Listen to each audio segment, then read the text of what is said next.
Midnight pours over Manhattan like ink from a cracked bottle. On the West Side Highway, a silver sedan glides between ribbons of light, its engine a whisper, its dashboard a constellation. Inside, Adrian Vale, whose name once launched companies and calmed markets, sits alone with a life measured in targets and time zones. His suit is immaculate. His mind is an overclocked machine. A voice memo about a Singapore deal, a calendar alert about a charity gala he will attend yet not feel, a text from a publicist reminding him that grief is best handled off camera. The city reflects in the windshield, a mosaic of steel and glass. Then something trembles inside the engine.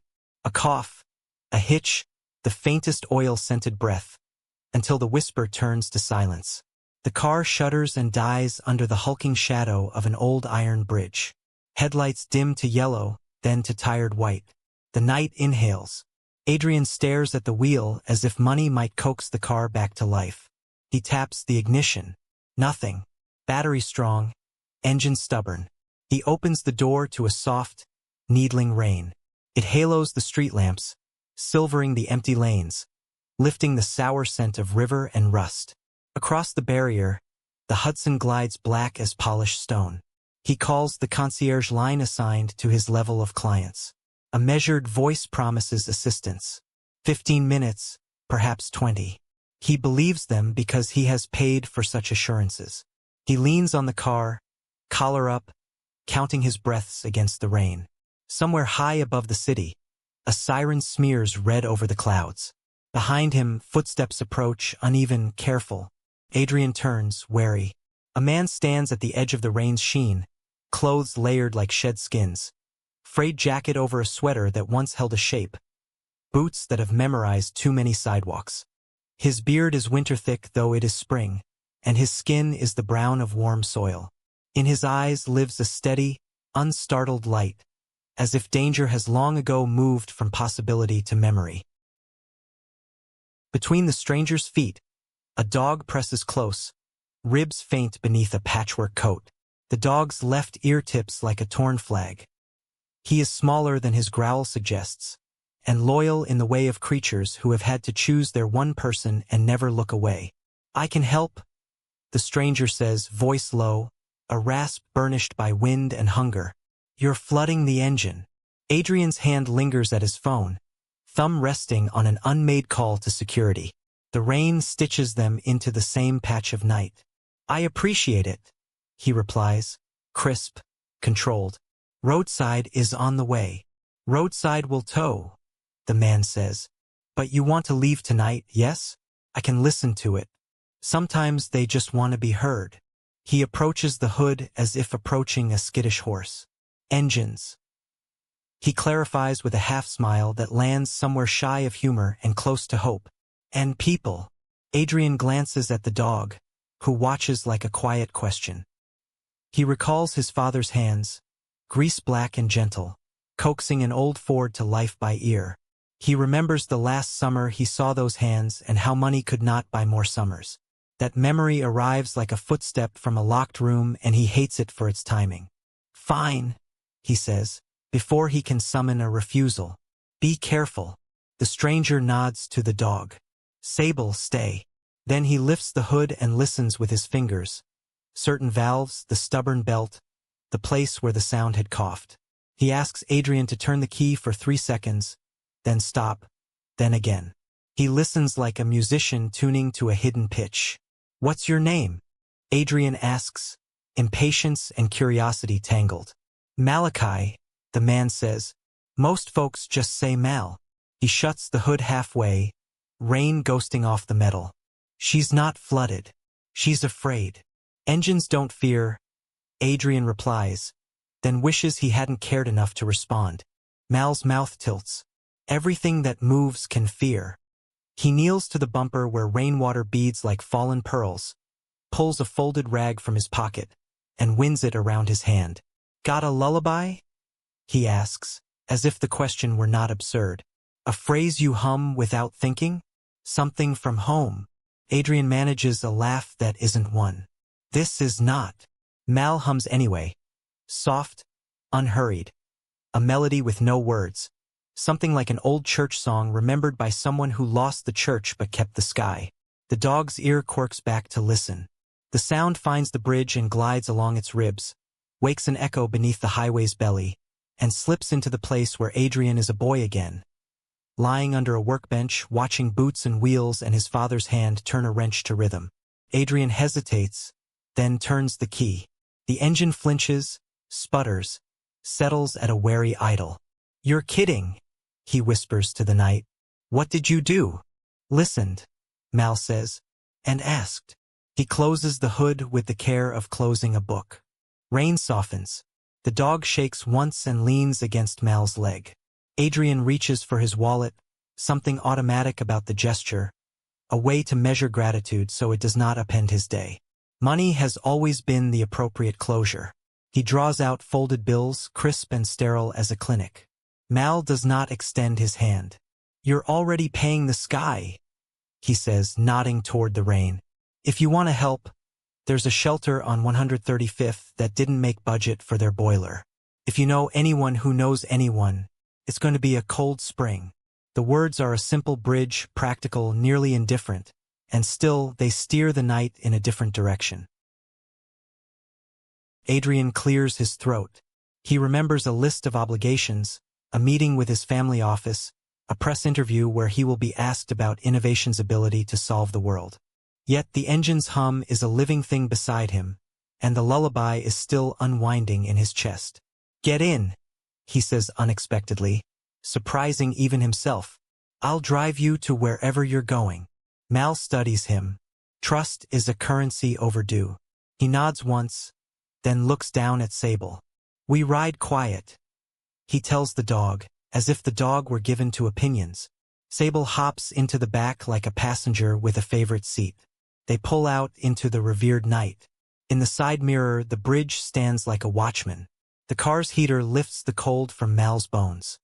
He sits with his palms flat on his knees, as if holding steady a boat in chop. "Why that song?" Adrian asks after a mile of respectful silence. "It found me," Mal says, "when my own engine flooded." He does not elaborate and Adrian does not push. Somewhere in the cabin of the car a hush takes root.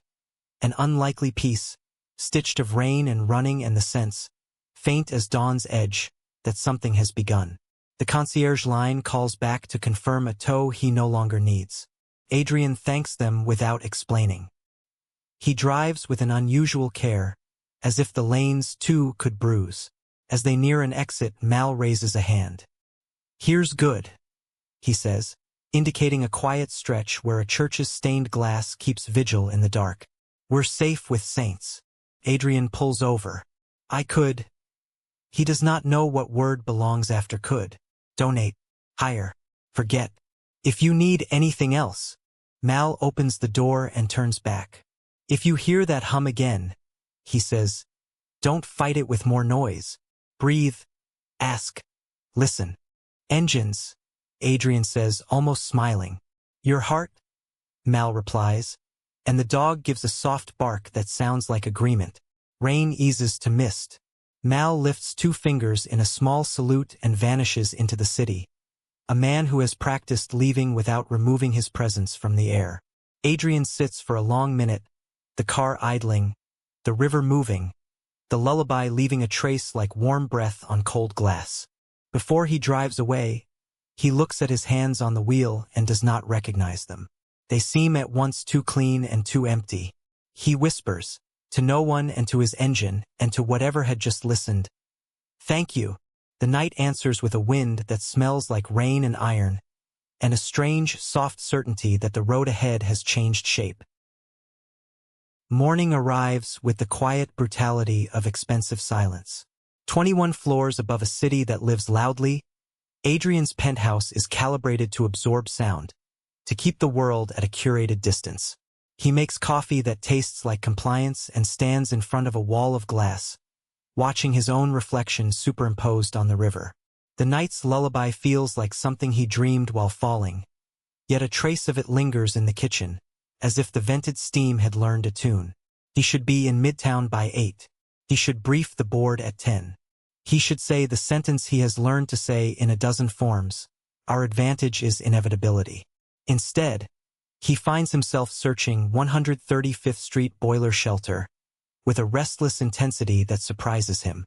The search returns a name, the Dawn Room, attached to a church that does not look like it can hold the weight of its own sign. Photos show a basement lined with cots, a cafeteria holding more line than food, a bulletin board layered with handwritten notes. Found shoes. Need infant formula. Pray for Lena. A news snippet mentions an inspector's warning about heat outages. A month of cold. A grant that fell through. A pastor named Ruthie who grins at the camera with the determination of a lighthouse in a storm. Adrian scrolls until he finds a link. Volunteer and support. He clicks. The page loads slowly, as if it has to catch its breath. He stares at the donation panel the way one stares at an instrument reading that will tell someone whether they will live. He could cover the boiler 10 times over and regard it as rounding error. He could move his finger and change the weather inside a basement. The coffee cools in his hand. He clicks a number, then another. His name autofills. A phone number. An email. The cursor blinks like a small, insistent heart. His finger hovers, then rests. Submit. At 10, Adrian stands before his board in a room where the table is long enough to host a family who never speaks. He is a disciplined presence. Jaw cleanly shaven. Suit the gray of winter glass. His voice is precise, unthrilled by its own power. He talks of quarterly returns and smart city grids and the most graceful way to automate away someone else's job. He watches his words land like coins in a fountain no child dares to wish in. After, a young executive named Emery corners him, face eager, eyes sleepless. Your keynote this weekend, she says. They want disruption to be the spine. I've drafted the thesis. Technology is the only moral inevitability. The only, Adrian repeats, idly, like a man picking up a stone and discovering it is heavier than it looks. Figure of speech, Emery says. But yes, inevitability sells. Would you like to see the deck? He looks past her, through the glass, to the city's welded glitter. The lullaby rises like steam in the back of his throat. Send it, he says, and add a section about. He stops, not knowing the word. Compassion is not a slide. Love is not a bullet point. About the human cost of speed. He finishes, which is the closest he can come to saying, slow down. Listen. She blinks, recalibrates. Of course, she says and leaves. His phone buzzes with an email. Thank you for supporting the Dawn Room. It is written in the plain voice of people who have no time for flourish. At the bottom is a signature block with a number. Pastor Ruthie's. He calls before he can remind himself he is busy. The line clicks to life over the sound of voices and metal trays, like weather inside a building. This is Ruthie. A voice says, bright as a window. I made a donation, Adrian says, suddenly 13 and tongue-tied. The smell of motor oil and Sunday toast mingled in his head. If there's more you need, I can. What we need is names, she says, and he can hear a smile. People who say them. People forget their own when no one says it back. You want to help? Come see us. Bring your name. We'll give you a few more. He laughs before he knows he will. I can come this afternoon, he says, aware of the calendar chiming in protest. Then come, she replies. We'll keep the light on, and the water hot if the boiler behaves. If not, we'll sing it to its senses. He ends the call with the ridiculous thought that perhaps boilers listen to lullabies. Then he remembers the engine, and Mal, who listened first. He sees again that careful, unstartled gaze. On impulse, he texts a number he does not have. He does not realize what he's doing until he's already typed, Mal? It's the man from the bridge. I'm going to the Dawn Room. If you're around. He does not send it. Of course he does not have Mal's number. For a moment he sits with the ghost of a message to a man the city calls invisible. He takes a car because habit is an old river. It stops in front of a church whose steps have been walked thin by feet that have carried too much. The cross on the stone is weathered to a tenderness. Inside, the basement hums with the soft chaos of survival. Voices like sparrows, a kettle whistling, the clack of a folding chair agreeing to hold someone one more time.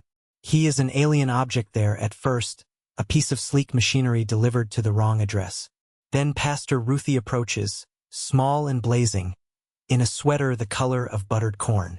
She extends a hand that grips like a promise. "You must be Adrian," she says. "And Adrian, this is everyone." Names follow like a warm tide. Lila, who braids hair, Thomas, who plays chess like prayer, Hector, who fixes radios that died in another century. He speaks his name so many times it becomes something other than a signature on a deal.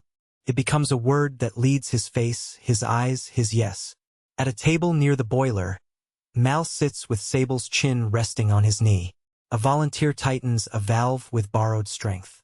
"Hey," Mal says, as if he had been in the room long before Adrian thought to enter it. "Engine behave?" "It listened," Adrian replies. Mal's eyes flicker with a private humor. "Good engine." Pastor Ruthie claps for attention. "We need 2 people to help sort winter clothes. And someone—" She points at the boiler, threatening to sulk. "To sweet-talk the radiator so our noon crowd gets hot soup and hot hands to hold. I can—" Adrian begins, then stops. He has never sweet-talked a radiator. He gestures to Mal. "We can try." Mal rises with the unhurried grace of someone who knows every motion costs something. He kneels, ear close to the old pipe's steady complaint, and taps lightly with his knuckles. "You ever notice," he murmurs, "how the oldest things want to be treated like elders?" He hums, the same tune, and Sable's eyes soften to half-moons. Adrian stands awkwardly by, feeling grown and useless. "What can I?" "Hold this," Mal says, handing him a flashlight. The beam lands like a benediction on iron ribs. "And breathe steady. Let the light feel like daylight." Adrian almost laughs, then realizes Mal does not mean it as poetry but as instruction. He steadies the light. He breathes. The pipe's rattle evens to a more dignified grumble. Somewhere in the room, a kettle sighs yes. Pastor Ruthie lifts 2 thumbs at once. "Hot water," she announces. "Behold the miracle of breath and companionship." There is laughter, the kind that patches holes in a day. After, they stand by the stairs with paper cups of tea that tastes momentarily like a feast. "Why did you ask me to breathe?" Adrian says. "Because you hold your breath like it owes you," Mal answers. "Because your shoulders are always 1 inch higher than your heart." Adrian thinks he should be offended and finds he is relieved instead, as if someone pointed out an open door in a room he thought was sealed. "I have work," he says, hating the apology in it. "But I'll come back. If there are engines," Mal says, smiling. "If there are names," Adrian corrects himself, and the words feel right. He leaves with a paper schedule of volunteer hours folded like a map. His driver asks if they are heading to Midtown. Adrian looks at the skyline as if it had rearranged itself while he was underground. "No," he says. "Home." On the way, the lullaby returns, not as a memory now, but as a thread crossing a loom, knitting the afternoon to the night before. He hums once, barely audible, and in the mirror he does not entirely recognize the man moving his mouth. At an intersection, the car idles next to a bus shelter where a child stands on tiptoe to read a poster aloud, tracing letters with a gloved finger. Beside him, a thin woman adjusts his hood and smiles at the effort. The boy's laugh is the quick silver of birds. Something tightens, then releases beneath Adrian's ribs. It occurs to him, with a clarity that is like the first cold sip of truth after a long thirst, that his calendar has never once included laughter as line item, goal, or KPI. He cancels a meeting he no longer believes in, sends Emery a note to soften the keynote, and writes a single sentence to himself on a whiteboard that has only ever held math. Listen first. He writes it in his father's block letters. He leaves it where he will see it and not be able to unsee it. Night comes early, full of wet light. He opens his windows to hear the city. Somewhere, a song moves through the crowds as if it knows where it is going. He imagines Mal walking the streets like a lantern one can carry from room to room. He wonders what story broke him into homelessness, and whether the word broke is fair if the fragment learns to shine. He is not sure what faith means, not anymore. But he knows what a beginning feels like when he is standing in one. It is less thunderclap than quiet click, the sound of a lock surrendering to a key from the other side. By the next week, a rhythm forms, a new minor chord in Adrian's highly scored life. Mornings belong to markets and majorities. Afternoons, increasingly, belong to names. He arranges calls in shorter arcs, hands off tasks he used to hoard, and leaves the high glass tower with a feeling he cannot itemize for the accounting team. At the dawn room, he learns small expertise, the kind the world does not measure. The right way to fold a blanket so it carries no stale grief into a new night, the precise sugar to set a kettle to friendly, the patience required to find a person's story on a face so the forms can write themselves. He says his name 40 times and hears 40 back like a flock. The building teaches him its sounds. The boiler's temper, the radiator's pulse, the soft applause of people who have survived another day. Mal is often there. He arrives with quiet, leaves with quieter, and in between, tends, wounds, tempers, shoes, memories, radiators. He hums when the line grows long, and the line becomes less a line and more a living thread. He speaks few words, the ones he chooses land with the density of something you can plant. If Adrian is careful, he can stand near without startling him, like approaching a deer whose life depended on flight. Over several afternoons, they find a language that fits both their mouths. There's a boy who comes sometimes. Mal says one Tuesday, eyes on the door.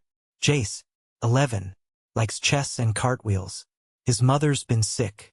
If you see him, don't ask how are you, as if there's a correct answer. Ask what he's building in his head. He's always building something. Jace, Adrian repeats, storing the name like a key. What is he building right now? A boat, Mal says, not guessing, knowing. The door opens as if cued. A boy skids in, half grinning, hair like wind took a liking to it. He is black and bright-eyed and careful about nothing except, perhaps, how not to let hope look like need. His sweatshirt is too thin for the day, and he wears it like defiance. He takes Mal in with a glance, then Adrian, then the room as if each detail is a tool he might use. Got a new move, Jace announces, dropping a backpack that clinks. Check it. He springs into a cartwheel that wobbles in the middle and recovers with a pleased little nod, as if the wobble were the point. Smooth, Mal says, praise not flattery. Boat's coming along. Jace adds to no one and to both of them. 3 sticks short of a mast. But I got string. What ocean? Adrian asks before he knows he will. Jace looks at him with a measuring eye and decides to answer. Not water, people, he says. Too many waves unless you've got a boat. Adrian's chest clicks. Let's find you those sticks, he says. Because procurement is the one language he speaks without consulting a translator. He brings back a handful of dowels from a craft closet he did not previously know existed.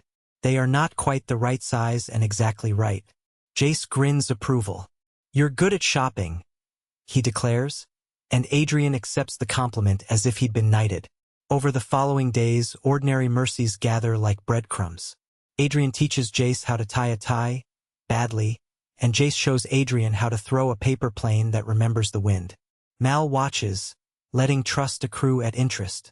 In the evenings, Adrian returns to a penthouse that sounds different now. Less like a museum after hours and more like a place waiting for shoes to come off. He eats at his own table, the scrape of fork on plate suddenly worth hearing. On a rain-streaked Wednesday, Jace asks the question children who have learned to read grown-ups ask, You got kids? He asks it offhand, as if it were merely inventory. Adrian's mouth prepares 2 answers. No, and I had a wife once who wanted them, and we ran out of time before we ran out of reasons. He chooses the simplest truth. No, he says softly.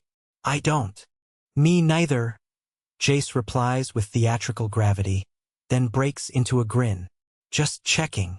He hoists his backpack. Mom's tired. I'll bring her soup.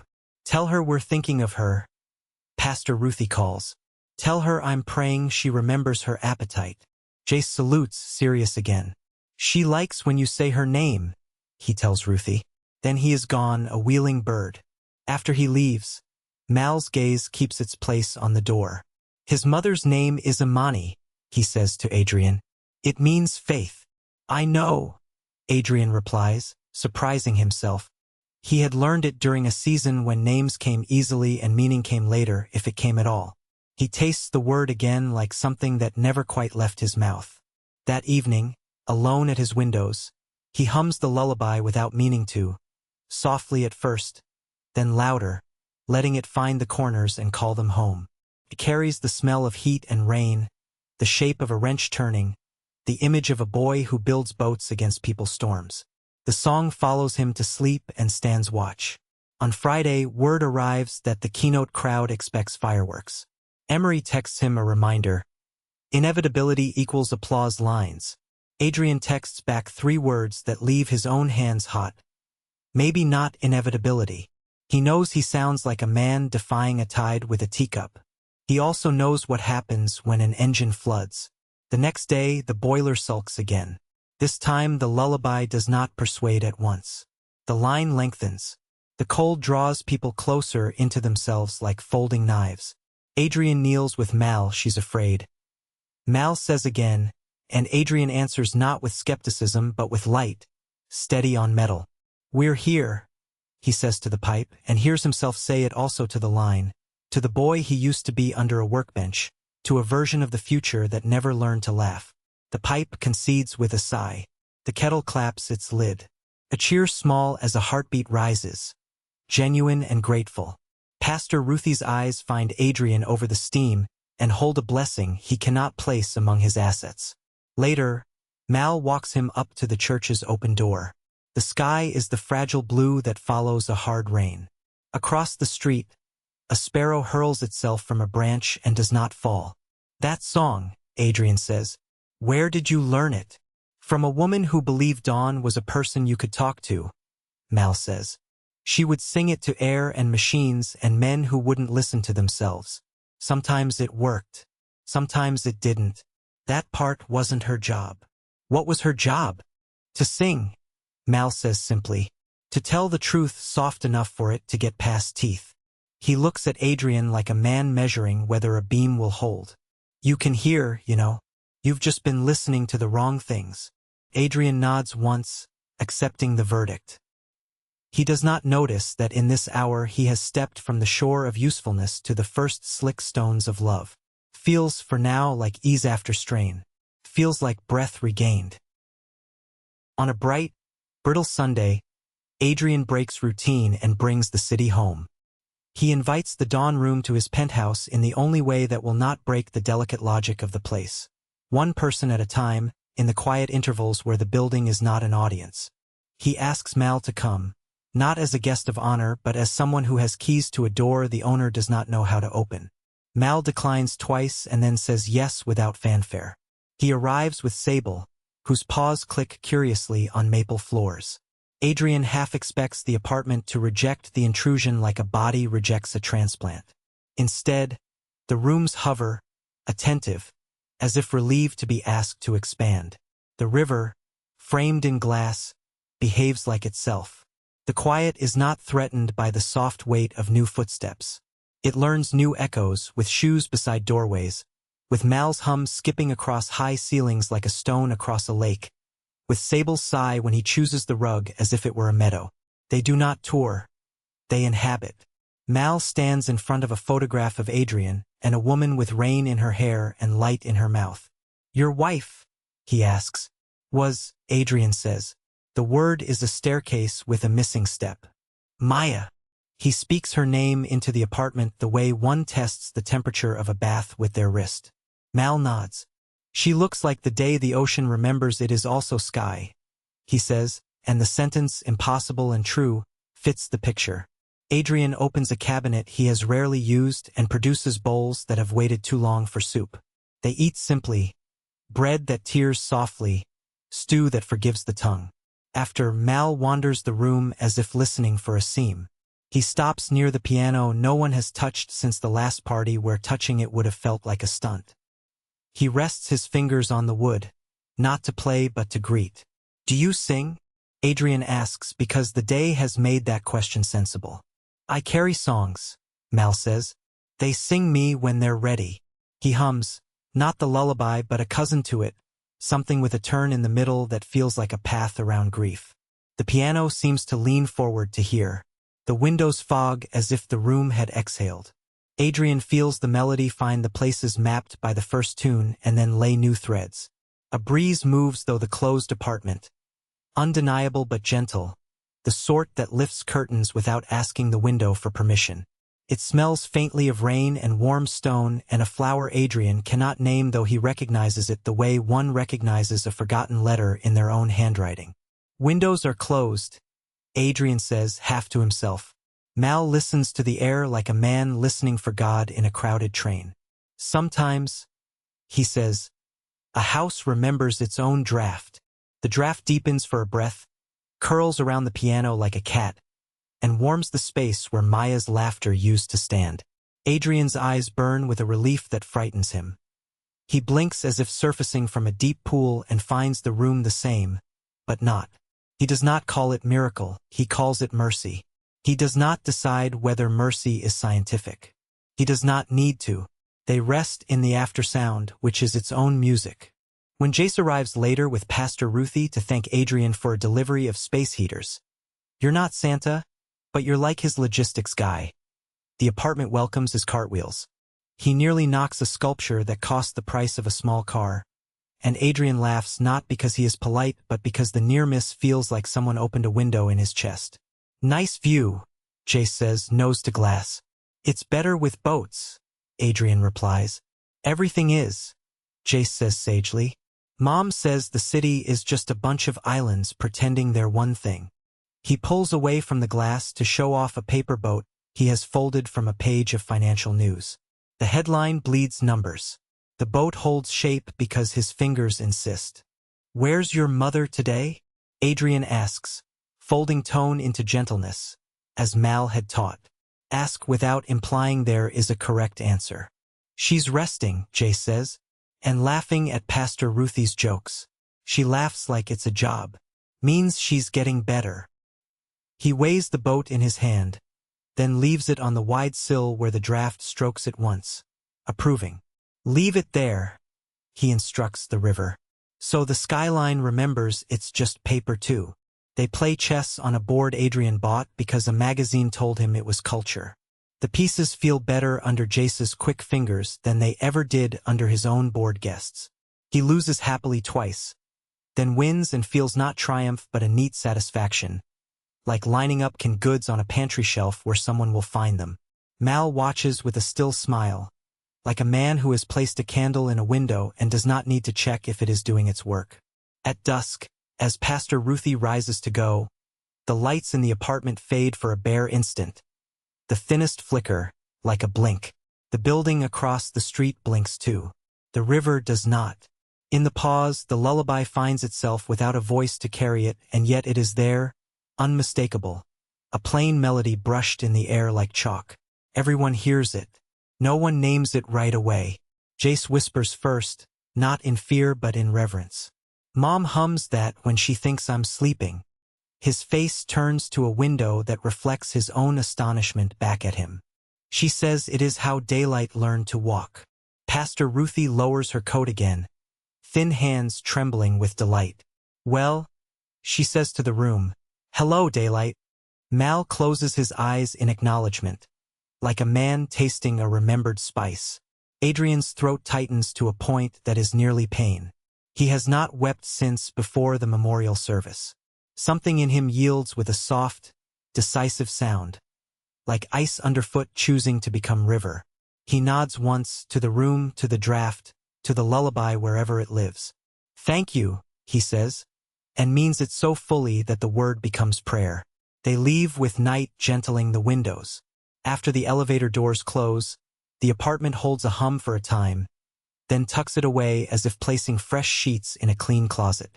Adrian stands a long while with his hand on the piano, palm flat, as if to feel would remember the weight of a melody. He does not need proof. He needs only the permission to hope. He sleeps without waking.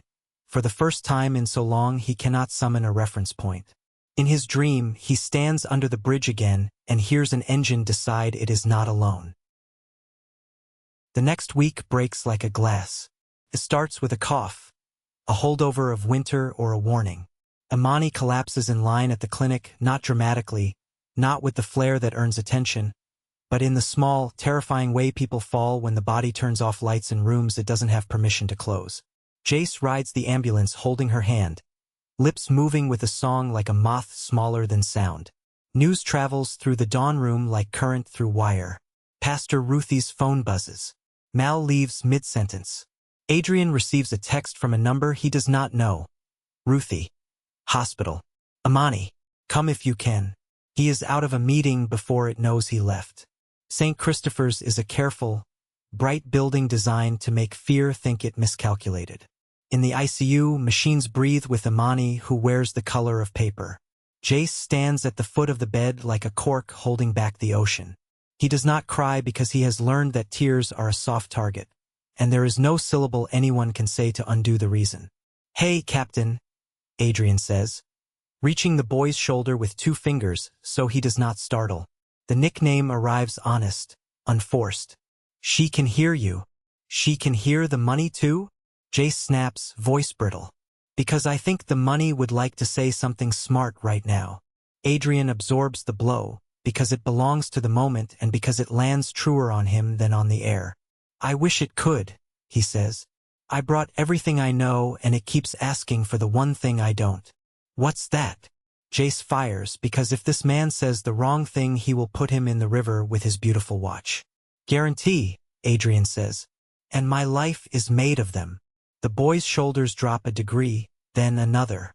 Mal stands on the other side of the bed, hands in his pockets like a man at a graveside who refuses to accept that the ground is rude. He hums under his breath and the monitors agree to be slightly less cruel for a bar or two.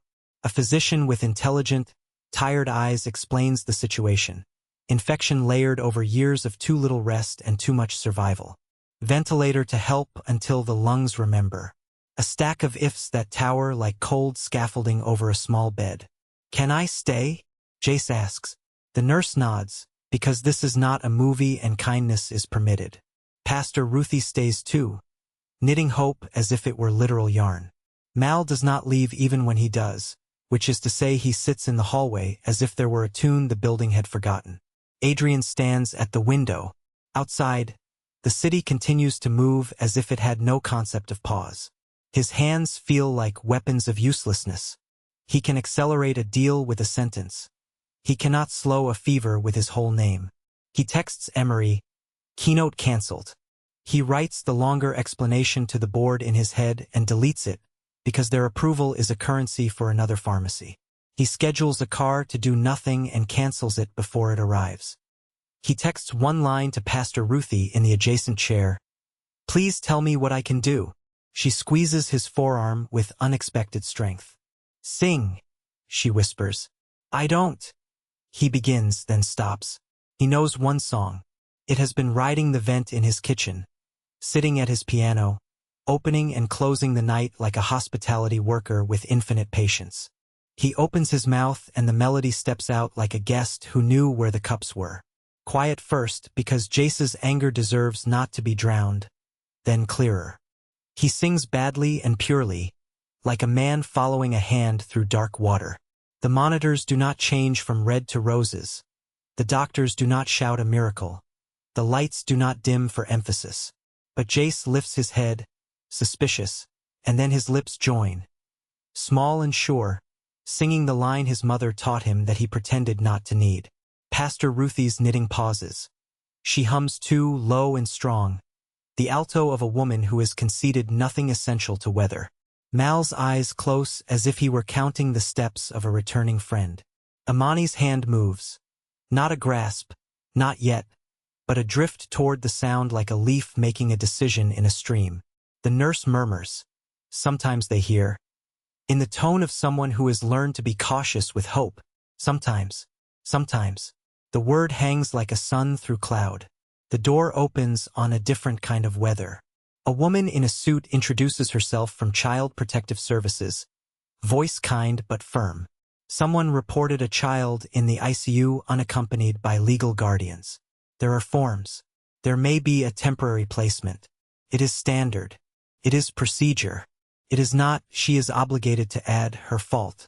Jace clamps his teeth over a sound. Pastor Ruthie rises, small and mighty. I am his emergency contact, she says. And this room is full of guardians. The woman is sympathetic but boundaried. These things must be documented, she says, and her eyes say, I have seen worse and I am trying to do the least bad thing in the least bad way. Adrian steps forward with the frightful confidence of a man who has softened just enough to be clumsy with love. He can stay with me, he says. The room turns to look at a sentence that does not know what it means. He feels his own heart stutter, as if checking for maintenance windows. Mal's expression does not change, but something like weather moves behind his eyes. Pastor Ruthie breathes a small yes that she will not burden the moment with. Jace looks at Adrian like a captain measuring a stranger's boat, testing for leaks, counting life vests. Temporarily, Adrian adds, because he is not entirely mad and because truth must travel honestly even if it envies speed. Until Imani is home, the caseworker writes, face professional and privately relieved. There will be a visit, she says, and a background check. Tonight he stays with Pastor Ruthie. Tonight he stays with people, Mal says, and the caseworker, to her credit, smiles sadly and lets the line stand. Adrian nods as if his neck were newly oiled. He turns back to the bed. His hand finds the rail. The song, stubborn as tide, arrives again. He keeps singing. Outside the window, the city continues without apology, but a small space within it has been carved for an alternate set of rules. A man can learn he is not inevitable. A child can be seen. A lullaby can find a ventilator and ask it to wait. Jace sits. If we're going to do this, he says, chin up, we're going to need a better boat. Adrian understands. He does not know how he will build it. He only knows he has decided to float. The caseworker does her work with the efficiency of someone who moves fragile things across a busy street every day. She visits Adrian's home, walks the rooms, nods at the order, asks questions whose answers are yes and also not yet. Does he have a spare room? Yes, though it has never held a story. Can he commit to a routine that fits a child's day but not a market's? He says yes, meaning I will teach the market a new time zone. A court date materializes as if printed by the city's invisible factory. There will be a hearing regarding temporary custody if Imani remains intubated beyond the week. The words land heavy on the table between them. Custody, temporary, hearing. As if they were stones someone intends to stack into a wall. Adrian nods until the muscles in his neck ache. He says yes to everything like a pen out of ink. At night, his apartment returns to its draft. The lullaby does not hum without prompting now. It waits, as if testing whether Adrian will choose it without miracles as bait. He walks to the window where Jace's paper boat rests, edges softening from air and sunlight. He leaves it there, superstitious as a child, pragmatic as a captain unwilling to waste a good omen. He moves through his days like a man translating his life from a fast language into a slow one.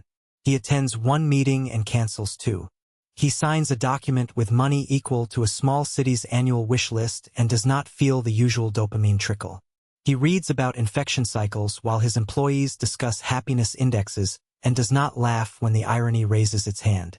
He tells Emery to move the inevitability, slide to the end and write instead about holding. She stares at him and then, to her credit, does. At St. Christopher's, Imani's lungs fight for their own name. Her fingers drift, then still. Jace, who is made of magnets and motion, sits so still that nurses walk past and back to confirm he is not a memory. Adrian shows up with a backpack filled with things that whisper effort. Socks that hold heat, a new sweatshirt with a fierce animal on it, a notebook whose pages do not betray pencil erasures. Jace peers in. Do I have to say thank you? No, Adrian says. You get to. Jace snorts, then does. Thank you, he mutters. The tiger looks like he's going to eat meth. May he, Adrian replies. They discover, painfully and quite soon, that money is an aggressive listener but a poor singer. It can purchase smaller wires to disguise larger bars. It can rent rooms that make grief more private. It can hire lawyers who will ask the court to honor love over procedure. Cannot coax a lung to reconsider. One night near midnight, Mal finds Adrian in the hospital chapel. An odd, windowless room, underfunded and overused, where votive candles and electric glass do their best imitation of fire. Adrian sits forward, elbows on knees, hands laced because they have no other address. He is not a man who prays. He is, at present, a man who would barter his surname for silence in the machines he has learned to name by their bleeps. "Are you all right?" Mal asks, the least helpful and most human of questions. "No," Adrian says, equally useless, absolutely true. They sit as men do when one recognizes a ridge in the other's voice that matches a ridge in his own life. "You ever feel like you've done everything right?" Adrian says. "And the world is politely declining to notice?" "All the time," Mal answers, which carries more compassion than 100 aphorisms. He studies the fake candlelight playing on Adrian's cheek. "You think you're failing them," he says, "because your money can't sing lead on this song." Adrian's laugh is quick and bitter. "I think I designed my life so I would never fail in public," he says. "And somehow I chose the loudest room to fail in." "Or the truest," Mal answers. He leans back, palms flat on the bench. "There was a boy once. Mine." He says it like a man setting down a heavy box, not because he is tired but because he promised himself he would not carry it forever. "I didn't have your money. I had stubbornness and a job that unmade me one day at a time. I thought I had time to get it right. Then a truck said I didn't." Silence finds a chair. The electric candles do their quiet best. "I was not there," Mal continues, voice level. "I had one job. Be there. I was not. When I tell engines they're afraid, I am telling myself I was." He doesn't look at Adrian for the last sentence. He lets it be something offered to the room. "I'm sorry," Adrian says. He is not sure which part of the sentence the room will accept. "Me too," Mal says. "But I still get to sing. I still get to say names. And sometimes, someone hears." Adrian closes his eyes. The lullaby comes to him bone deep, voiceless still. A line he can follow out of a dark place. "I don't know if I believe in miracles," he says. "Belief has nothing to do with it," Mal replies gently. "Miracles don't need polling data." He tilts his head, listening to something that might be memory or God. "But love does make a habit of showing up where it has been told it can do nothing." Adrian nods, the motion more surrender than agreement. He is learning the difference. At dawn, Imani's fever spikes again. The caseworker moves the court date forward, as if words could insist on time's compliance. Pastor Ruthie prepares Jace for the possibility he will stay with Adrian. She frames it not as a loss but as a voyage. "You're not lost," she tells him. "You just haven't finished your journey yet." The line lands in Jace's pocket like a coin he will spend later at a toll he cannot yet see. Adrian sits outside the ICU, holding a coffee he does not taste. The hallway smells like lemon and surrender. He thinks of Maya, of a morning when she told him a child would not save their marriage because children are to be saved from adults who think that. He thinks of her laugh, and the way she wanted to name their hypothetical daughter Day. He thinks of how he filled the empty with velocity. He thinks of a boy who builds boats from financial pages. He closes his eyes and says aloud to a God he does not know, "I cannot buy this." The sentence is both confession and benediction. The hallway does not answer. The song does. The courtroom is not grand. It is a flat room with fluorescent honesty and a dais that elevates a woman who has learned to be gentle without being soft. Her robe is sensible. Her eyes are particular. Judge Hernandez reads from papers as if reading from a ledger of souls. On one side sits the caseworker, whose pen has carved a path through thornier brambles than this. On another, Pastor Ruthie, knitting like a person defusing a bomb. Jace sits between Mal and Adrian, hair combed within an inch of its life, wearing the tiger hoodie like armor. "We are here," the judge intones, "to consider temporary custody arrangements for the minor, Jace Ward, during his mother's hospitalization." She says Imani's name like a blessing. We will prioritize the welfare of the child, with the presumption that family is best and, failing family, community will be invited to behave like one. It should be simple. It is not. Forms must be recited. Boxes must be remembered. Adrian's lawyer speaks first, polished and soothing. Stable home, resources, proximity to hospital, demonstrated relationship. The judge nods, points added without flourish. The caseworker speaks of caution. Transitions, attachment, continuity. The judge nods, math that must be done even when the solution is obvious. Mr. Vale, Judge Hernandez says, turning to the man who can make stock indices move and cannot make a fever unspike. Why do you wish to step into this role? 100 answers vie for his mouth. Because I can, because I should, because a boy should not learn to be brave alone. He chooses truth. Because I love him, Adrian says. The room refuses to laugh. It hears him. The judge's eyes lift a fraction, interested. Love is not a legal term and makes a mess of criteria, but it is not irrelevant. And you understand, she continues, that temporary may become longer than you intend. You are not a bridge to nowhere. You could be asked to be a home. Yes, he says, without looking at Mal or Ruthie or Jace, without asking his calendar. Yes. She studies him until she finds what she looks for, a surrender she recognizes. And you, Jace? She asks gently. You have been brave. What do you want? Jace fidgets like a boy asked to choose between two rooms with the same window. He looks at Mal, who gives him a nod so small it might be a breath. He looks at Adrian. I want my mom, he says, because this is not a fairy tale where children forget their first truth for a cleaner plot. But if she can't be with me yet, I want to be with people who know her name. Judge Hernandez writes something. That seems like law to me, she says softly. Ms. Ward's hearing is scheduled for Friday. Until then, Mr. Vale, you will be temporary guardian with Pastor Ruthie as, she smiles, capable co-captain. The gavel taps once, less a strike than a knock on a door that opens. The caseworker exhales, and even the fluorescent lights seem to warm. They leave the room into a hallway that smells faintly of pencil shavings and long afternoons. Adrian crouches to Jace's height without thinking, suits forgetting they crease. I have a guest room, he says, awkward, earnest. But only if the tiger approves. Jace lifts his face. The tiger stays, he decrees, to the relief of everyone. They drive across the city to a home that has been waiting. When they arrive at the penthouse, the door opens on familiar air. Jace stands still for a moment, gathering it in, not awed. Children cannot afford awe on demand, but appreciative in the sober way of captains. You need more boats, he observes, gazing at the sill. We'll make them, Adrian says. All sizes. That first night, the lullaby comes not as breeze or draft but as deliberate act. Adrian hums while making macaroni that only burns a little.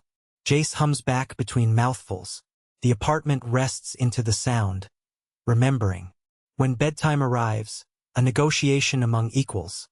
Adrian stands in the doorway while Jace arranges his new room with an old fear. Do you want the door open? Adrian asks. Jace considers. Cracked, he decides. So the monsters can get in if they're polite. Deal, Adrian says gravely. He turns to go. Jace stops him with a sentence that arrives with quiet force, a tide reaching an ankle.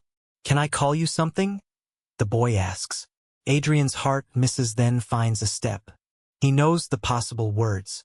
He does not project them onto the moment. You can call me anything you want, he says carefully, meaning it. Captain is good, Jace decides, perhaps unwilling to spend both nicknames in one day. He curls into the dark that is not trying to kill him. Good night, Captain. Good night, Captain, Adrian replies, not wanting to make a hierarchy of love. He stands at the door, cracked, listening until Jace's breath evens into sleep. The lullaby lingers like warm light under a closed kitchen door. He feels a hand at his back. Maya's, Mal's, Imani's, Daylight's. He does not turn. He does not need to. At 2:17 a.m., the apartment blinks. A micro brownout, a hiccup. Adrian wakes, not startled but attentive. He listens as if for a baby's cry in a life where there has never been one. He hears Jace's steady breathing, the refrigerator's faithful hum, the distant river saying its name. He hums the lullaby once, only once, and the building answers with that impossible, merciful draft, warm, gentle, smelling like rain right before it forgives you for not carrying an umbrella. His phone buzzes with a message from Pastor Ruthie. 2 words only. She stirred. He breathes out a thank you that lands like a blessing on the sill, on the boat, on the boy. He does not ask whether it is the song or the medicine. He does not ask for proof. He sleeps until morning with the window cracked on a sky that is almost day. Morning enters like a promise it intends to keep. The apartment smells faintly of cinnamon from a toast that Jace supervised into acceptability. He pads into the kitchen, hair uprisen, hoodie tiger blinking from sleep. Adrian stands at the stove with a competence that has learned to admit mistakes. They eat in the gentle quiet of people who have not yet dared to test good news. Pastor Ruthie's text from the night she stirred has rewritten the day. They ride the elevator with an air of pilgrimage. Jace presses the lobby button as if ringing a bell in a chapel. On the way to the hospital, he stares out at the city's layered faces and lets the lullaby tumble under his breath.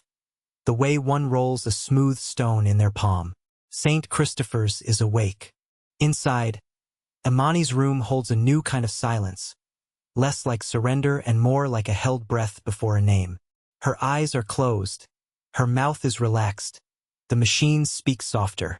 Jace steps close and watches the minute movements that declare life in languages no sensor can patent.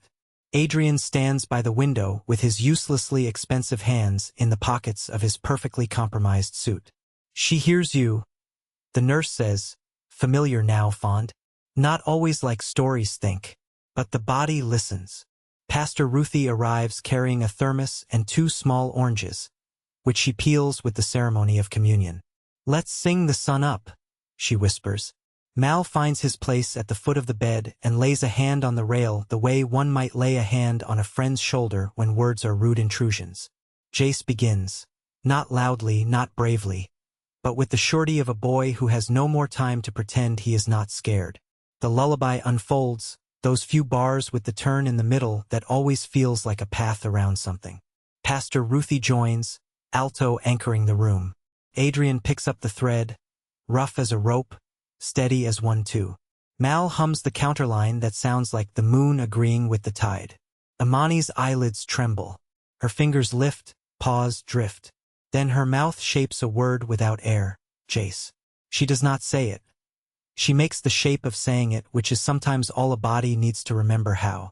Jace leans forward, face blazing with hope so pure it might startle the instruments. Mom, he breathes, laying his palm against her knuckles, soft but certain. Mom, I'm right here. Her eyes find him like a homing bird. They grope for focus, then lock. The room shifts its weight to its other foot, making room for the impossible. She blinks once, slow, a vow. The nurse murmurs joy softly, like a good rumor. Hey! Jace whispers, tears deciding they are not weaknesses but water. We're okay. We built a boat. Her mouth yields a fraction of a smile. The ventilator huffs, wise and unthreatened by miracles. The doctor enters, sees the wordless exchange, and sets a hand on the bed rail the way doctors do when they remember their own first names. Good morning, she says to the room and means it. By afternoon, Imani drifts between wake and rest like a tide. She squeezes Jace's fingers twice for yes, once for hold on, please. Pastor Ruthie reads a psalm that is also a poem about a shepherd, which is also a poem about a woman who remembers what bread is. Mal tells the radiator to behave and it concedes for the hour. Adrian steps out to make a single call, to a meeting he will not attend, and answers a dozen messages with a sentence that has become a prayer. Not now. Love first.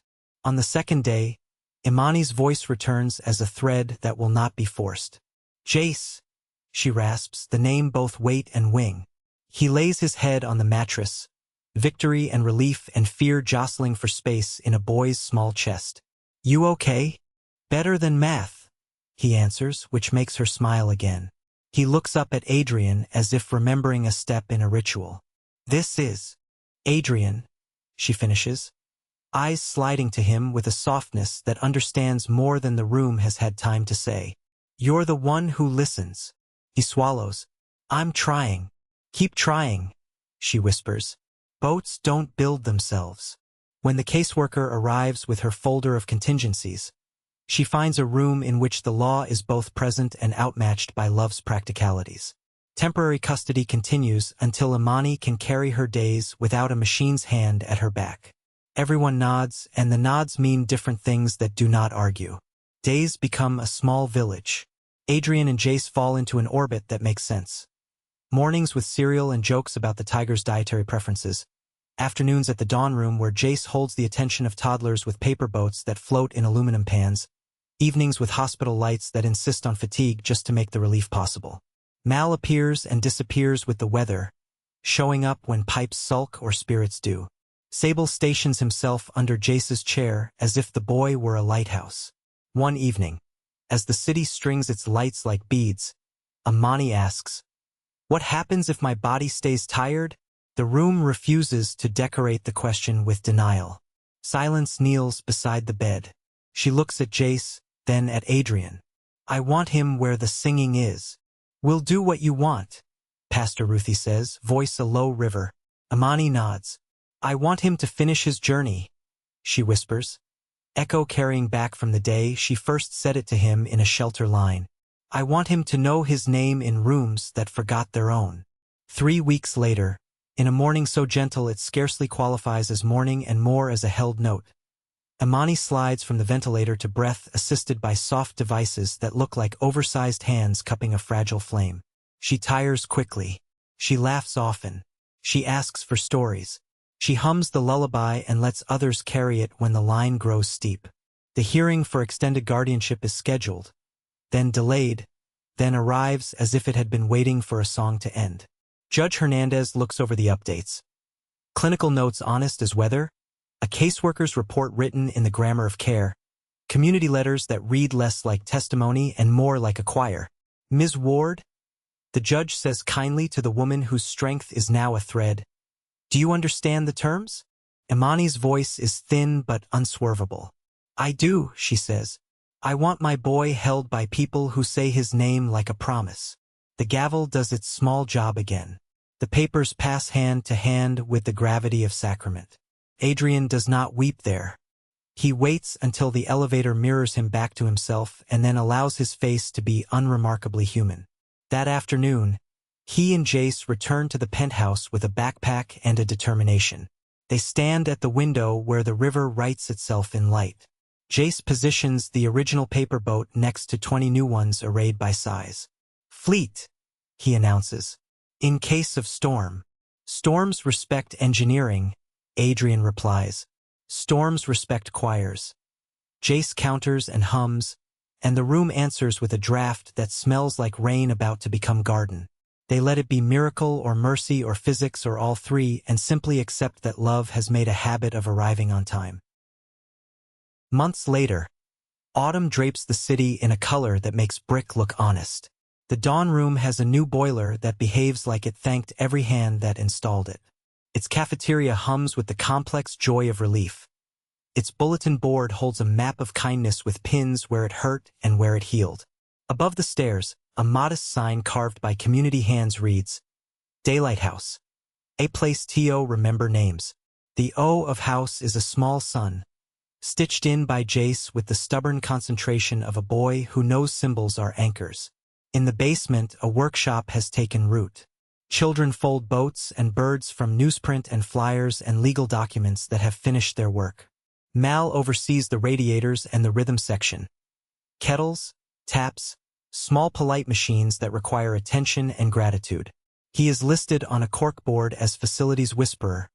An unofficial title Pastor Ruthie declares the most official of all. Sable wears a bandana and a smirk. Adrian spends mornings at his office and afternoons here without the sense that he is defecting. The keynote he eventually delivers to a room of sleek believers is not about inevitability. It is about listening. He tells a story of an engine that calmed when asked and of a boy who built a navy to navigate people's storms. Emery stands in the wings, mouth tilted in something between pride and bewildered affection, taking furious notes for a version of her life that might include more breath. Imani has good days that taste like orange segments and laughter, and quiet days that feel like late rain. She wears a scarf Jace chose, yellow as eggs, and sits with the children while their boats learn their first currents. When the tired days stack, she moves to a hospice room threaded with the lullaby's memory. She tells Jace a final story in installments, because love understands pacing.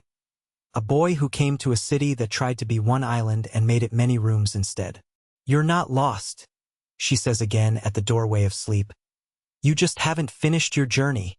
He repeats it back to her with a new ending. "We haven't finished it," and she smiles like a season done right. The day she dies is as gentle as a hand leaving a forehead after the fever breaks. Pastor Ruthie sings.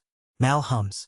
Adrian says her name into the room the way one seals a letter with warmth, and Jace, holding her fingers, whispers thank you without qualifiers. The city does not notice, and the city is changed.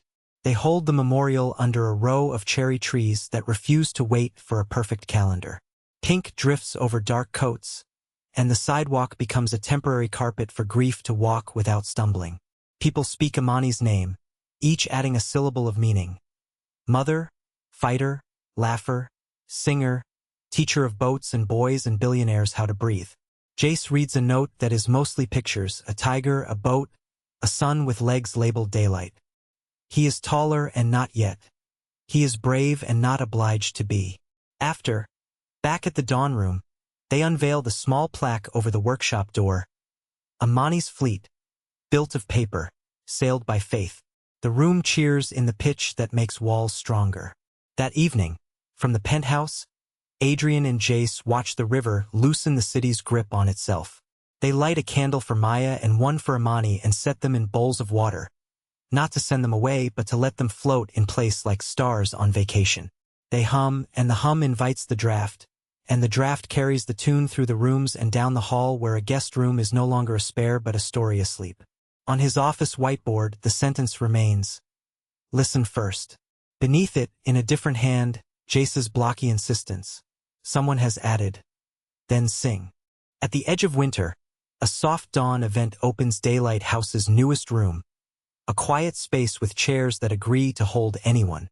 Adrian speaks only briefly and with a steadiness that has learned how to walk on uneven ground. "Technology can accelerate," he says. "Love can arrive." He pauses. "When we listen, the room learns its own draft." It is an absurd sentence to anyone who thinks absurd and a perfect one to those who have stood where windows breathe. The ribbon is a strip of yellow fabric torn from one of Imani's favorite scarves. Jace lifts scissors, then stops, then lowers them. "Can we leave it?" he asks. So the room remembers why it's open. Pastor Ruthie, who knows the uses of symbols, nods. The scarf remains, a sun caught in a doorway. On the way home, they detour to the bridge where an engine once found its humility. Mal meets them there, Sable trotting in a zigzag that spells delight in a language dogs invented for this purpose.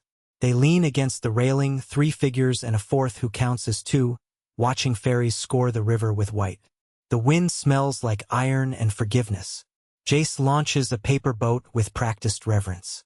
"She'll ride," Mal says approvingly. "To where?" Jace asks. "Where she's needed," Mal answers. They stand until their fingers are cold and their hearts are warmer. Cars purr by, contrite and contained. Somewhere in the city, a radiator decides to behave, and a kettle lifts its lid like applause.